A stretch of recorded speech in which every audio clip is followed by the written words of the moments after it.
Morning, नमस्कार और जोहार। आप सभी का स्वागत है द न्यूज पोस्ट में और मैं हूं आपके साथ सुहाना।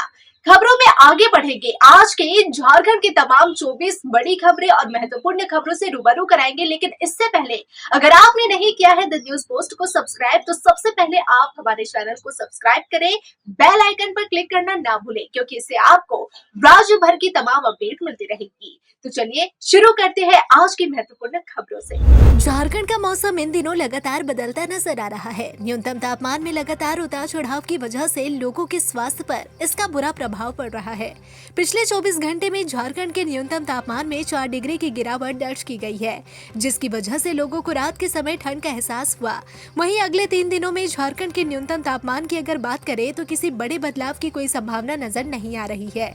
हालांकि अगले 2 दिनों में अधिकतम तापमान में 1 से 2 डिग्री की गिरावट हो सकती है। पिछले कुछ दिनों से झारखंड के अधिकतम जिलों का न्यूनतम तापमान 10 डिग्री के ऊपर रिकॉर्ड दर्ज किया गया था, जिसकी वजह से लोगों को ठंड से राहत मिली थी। रांची के ऐतिहासिक मोरहाबादी मैदान में राज्यपाल संतोष गंगवार सुबह 9 बजे झंडोत्तोलन करेंगे, साथ ही परेड की सलामी लेंगे। इस दौरान परेड में मोरहाबादी मैदान में आयोजित गणतंत्र दिवस के राज्य स्तरीय समारोह में 15 प्लाटून हिस्सा लेंगे। जी हाँ, जिसमें एक सेना, CISF, CRPF, ITBP, Jharkhand Jaguar, JAP-1, JAP-2, DAP पुरुष, DAP महिला, SSB पश्चिम बंगाल पुलिस, JAP 10 महिला बटालियन, होमगार्ड, NCC गर्ल्स और NCC बॉयज शामिल रहेंगे। वहीं उपराजधानी दुमका में पुलिस लाइन में मुख्यमंत्री हेमंत सोरेन परेड की सलामी लेंगे। दोनों जगह भव्य समारोह आयोजित किया गया है। रांची के बिरसा मुंडा एयरपोर्ट पर गणतंत्र दिवस को लेकर विशेष चेकिंग अभियान चलाया गया। यह अभियान एयरपोर्ट CISF के द्वारा चलाया गया। CISF कमांडेंट मनीष कुमार के नेतृत्व में सभी गाड़ियों की जाँच की गयी। वहीं आने जाने वाले यात्रियों की सुरक्षा का खास ख्याल रखा गया। एयरपोर्ट में प्रवेश करने वाले यात्रियों के सामानों की भी जांच की गई, तो वहीं स्नाइपर डॉग के साथ भी पूरी तरह से सुरक्षा का ध्यान रखा गया। एयरपोर्ट डायरेक्टर RR मौर्य ने इस पूरी जांच प्रक्रिया की निगरानी की। तो वहीं 26 जनवरी यानी कि गणतंत्र दिवस के मौके पर किसी प्रकार की सुरक्षा में चूक ना हो, इसका भी खास ख्याल रखा गया। इंडियन ऑयल कॉर्पोरेशन लिमिटेड यानी IOCL में नौकरी पाने का सुनहरा मौका है। यदि आपके पास संबंधित पदों की योग्यता है तो आप इसके लिए अप्लाई कर सकते हैं। इंडियन ऑयल ने टेक्नीशियन, ग्रेजुएट और ट्रेड अप्रेंटिस के पदों के लिए वैकेंसी निकाली है। इसके लिए आप इंडियन ऑयल की वेबसाइट IOCL.com पर जाकर आवेदन कर सकते हैं। इस भर्ती प्रक्रिया के तहत कुल 382 पदों को भरा जाएगा। आवेदन प्रक्रिया शुरू हो चुकी है। वही आवेदन की आखिरी तारीख 14 फरवरी तक है। इंडियन ऑयल कॉर्पोरेशन लिमिटेड में ट्रेड अप्रेंटिस के पदों पर आवेदन करने के लिए 10वीं पास के साथ संबंधित ट्रेड में ITI का सर्टिफिकेट होना चाहिए। वही अलग अलग पदों की योग्यता भी अलग अलग मांगी गई है। उम्मीदवार इसके लिए जारी नोटिफिकेशन देख सकते हैं।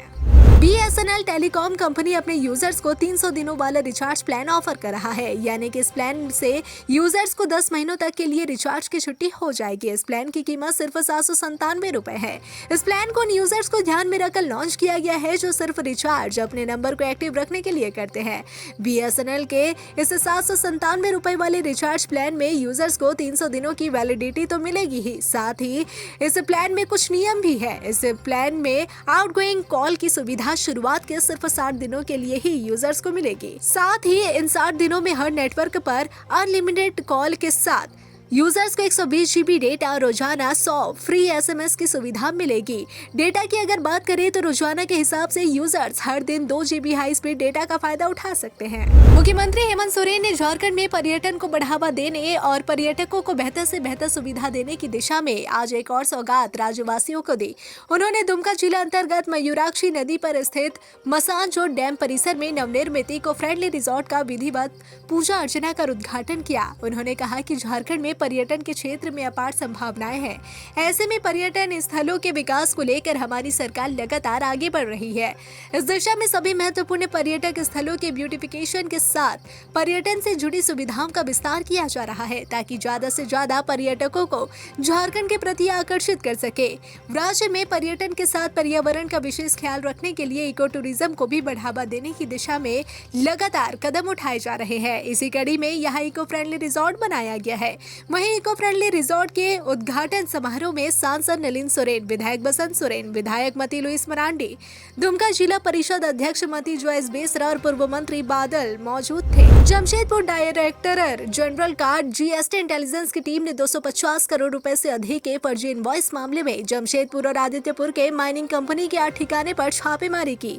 जो गसलाई के व्यापारी राजेश आसूका, विकास आसूका, गोलू नामक व्यापारी के नाम से युक्त फॉर्म संबंधित है। जीएसटी की टीम ने अब तक 70 से 80 करोड़ रुपए से अधिक की टैक्स चोरी के मामले का उद्भेदन कर लिया है। इस दौरान 3 कंप्यूटर, लैपटॉप और 6 मोबाइल फोन समेत काफी संख्या में फर्जी रसीद चालान बुक भी बरामद कर लिया गया है। इन सभी 8 स्थानों पर सुबह से छापेमारी अभियान की शुरुआत की गई, जो रात तक जारी रही।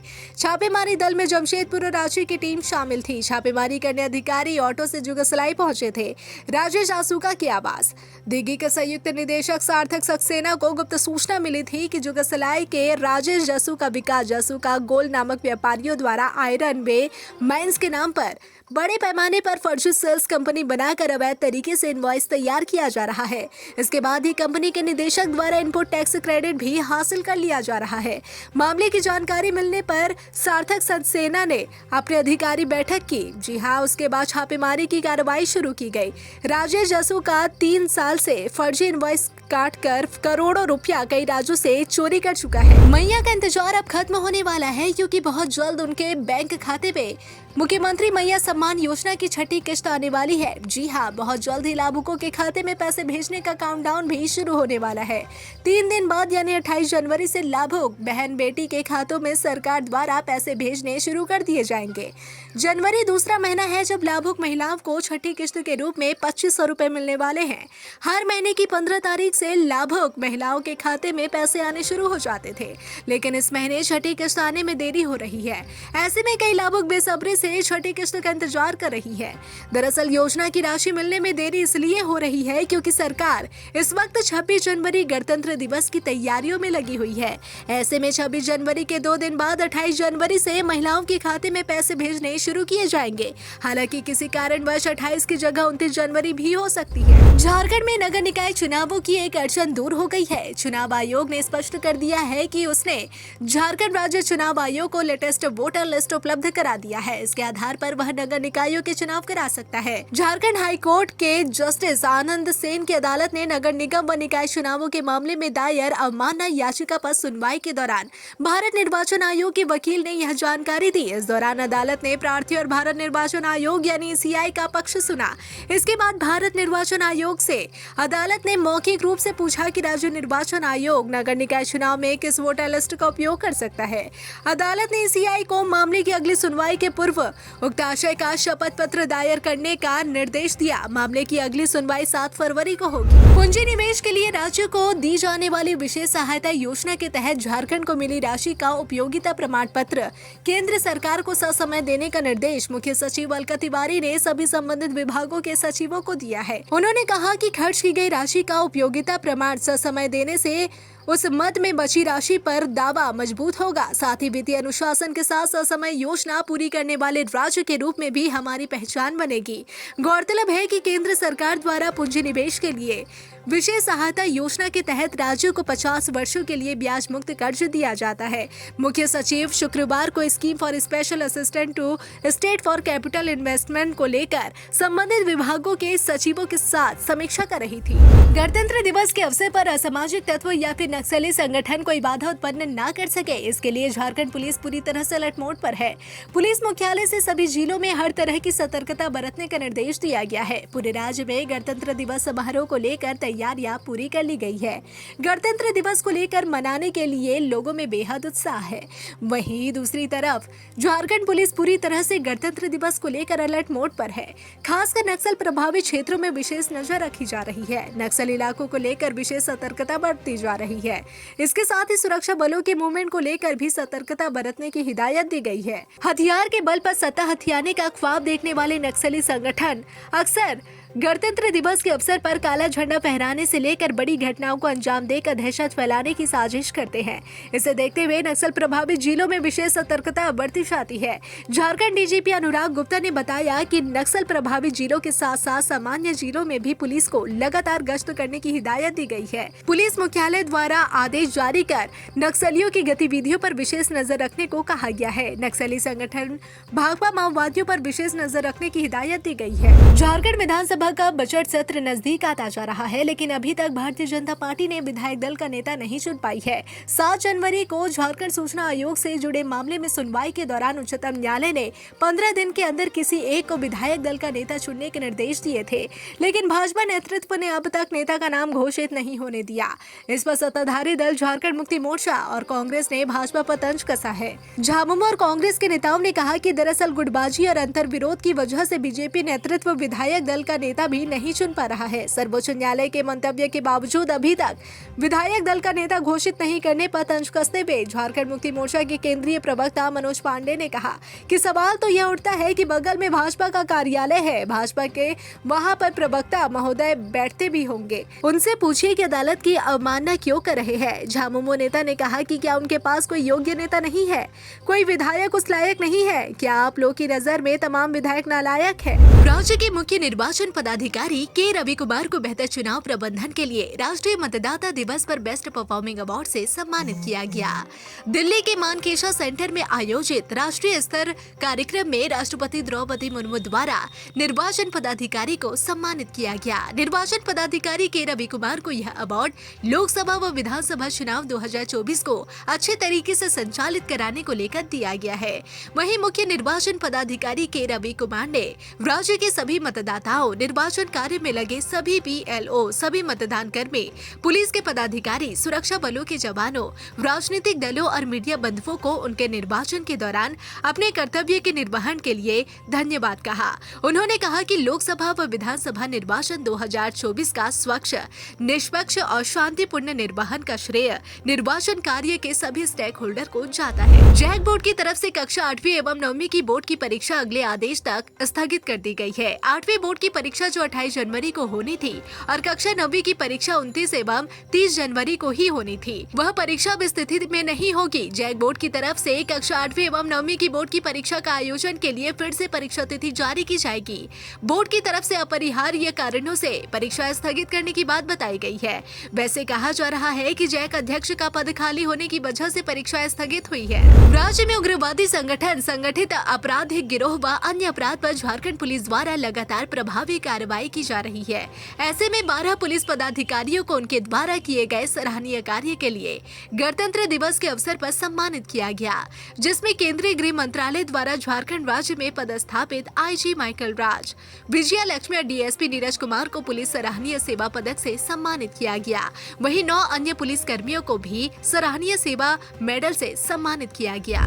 लोकसभा और विधानसभा चुनाव शांतिपूर्ण संपन्न होने पर CRPF को मिला सम्मान। जी हां, लोकसभा चुनाव 2024 और झारखंड विधानसभा चुनाव 2024 के दौरान सुरक्षा व्यवस्था और शांतिपूर्ण निर्वाचन संचालित किए जाने के लिए राज्यपाल संतोष कुमार गंगवार ने साकेत कुमार सिंह, पुलिस महानिरीक्षक CRPF झारखंड सेक्टर को सम्मानित किया गया। मांडू में सड़क दुर्घटना में 3 लोगों की मौत हो गई है।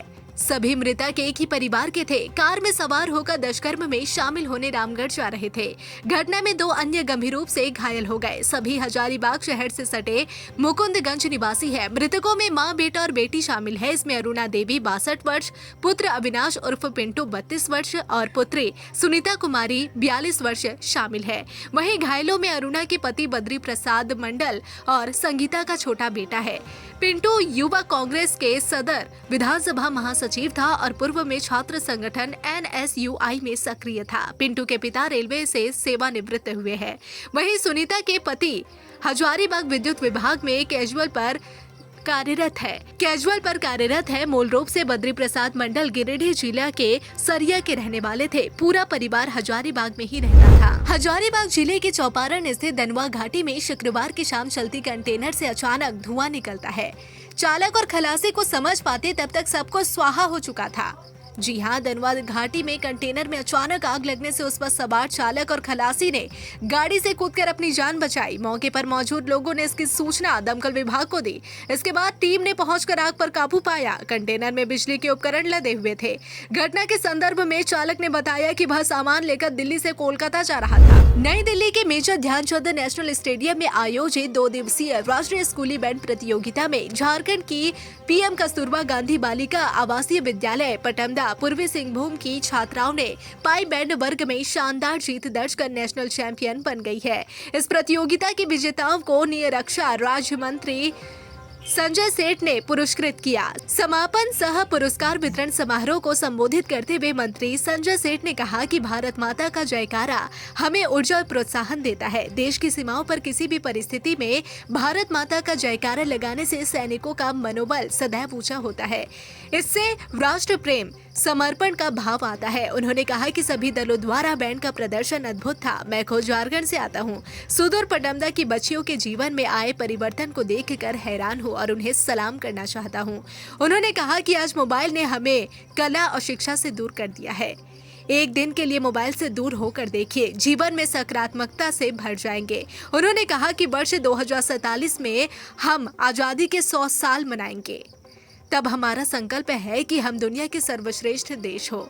झारखंड की बालिका टीम की शानदार जीत पर माननीय मुख्यमंत्री हेमंत सोरेन, माननीय विभागीय मंत्री रामदास सोरेन, माननीय मंत्री सुदिव्य सोनू, विभागीय सचिव उमाशंकर सिंह, राज्य शिक्षा परियोजना निदेशक शशि रंजन, राज्य कार्यक्रम पदाधिकारी धीरसेन सोरेंग समेत अन्य पदाधिकारियों ने पूरी टीम को बधाई एवं शुभकामनाएं दी है।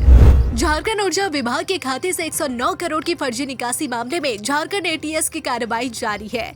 एसपी ऋषभ कुमार के नेतृत्व में एटीएस की टीम ने अब तक करीब 2 करोड़ रुपए बरामद कर लिए हैं। वहीं 48 करोड़ रुपए फ्रीज कराए गए हैं।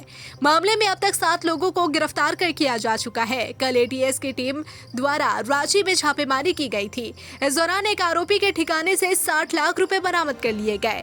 बता दें कि 4 अक्टूबर 2024 को झारखंड ऊर्जा उत्पाद निगम लिमिटेड द्वारा 40.5 करोड़ और झारखंड विद्युत वितरण निगम लिमिटेड के मास्टर ट्रस्ट द्वारा 56.5 करोड़ की राशि फर्जी अकाउंट के द्वारा निकासी किए जाने की शिकायत national cyber crime reporting portal यानी NCCRP पर कराई गई थी। रांची जिले के पुदांग गोपी क्षेत्र के साहू चौक के पास सड़क किनारे खड़ी कार में रखे रुपयों से भरे बैग को लेकर भागे बाइक सवार 3 अपराधी और ये पूरी घटना CCTV में हो चुकी है कैद। जी हाँ, बताया जा रहा है कि बैग में 3.33 लाख रुपए थे, जिसे जमा करने के लिए LIC agent Vidyanchal Mahato car से मेन रोड कार्यालय जा रहे थे। पुलिस मामले की जांच में जुटी है। राजधानी रांची के भाजपा प्रदेश कार्यालय में भाजपा की राष्ट्रीय प्रवक्ता गुरु प्रकाश पासवान एवं भाजपा नेता चंदन कियारी, पूर्व विधायक अमर कुमार बावरी ने संयुक्त रूप से संवाददाता सम्मेलन को संबोधित किया।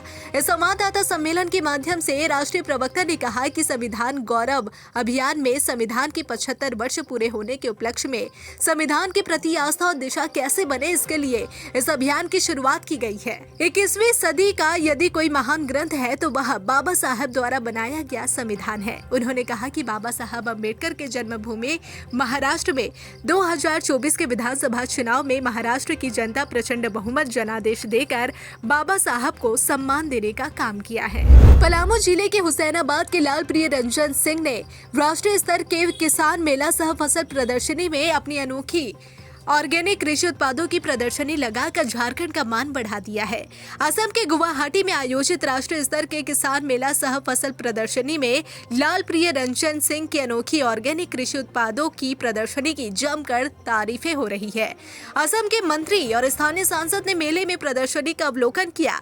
इस दौरान उन्होंने झारखंड के ऑर्गेनिक और अनोखे उत्पादों की खूब प्रशंसा की। उन्होंने कहा कि इन उत्पादों से कृषि क्षेत्र में नए आयाम जुड़ेंगे। प्रिय रंजन सिंह और उनकी टीम की मेहनत ने इस मेले में झारखंड का नाम ऊंचा किया है। भाजपा राष्ट्रीय प्रवक्ता गुरु प्रकाश पासवान ने कांग्रेस पार्टी पर जमकर निशाना साधा। पासवान प्रदेश भाजपा कार्यालय में प्रेस वार्ता को संबोधित कर रहे थे।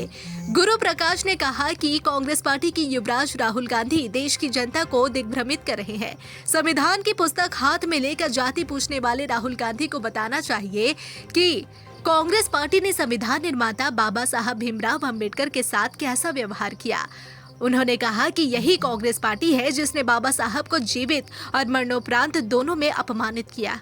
उन्होंने कहा कि कांग्रेस पार्टी ने बाबा साहब को चुनाव हराने की कोशिश की ताकि वे सदन में नहीं जा सके, उनकी लाइब्रेरी जलाई ताकि लोग उनके ज्ञान से परिचित ना हो सके। फिलहाल इस बुलेटिन में बस इतना ही। ऐसे ही तमाम खबरों के लिए बने रहे द न्यूज़ पोस्ट के साथ।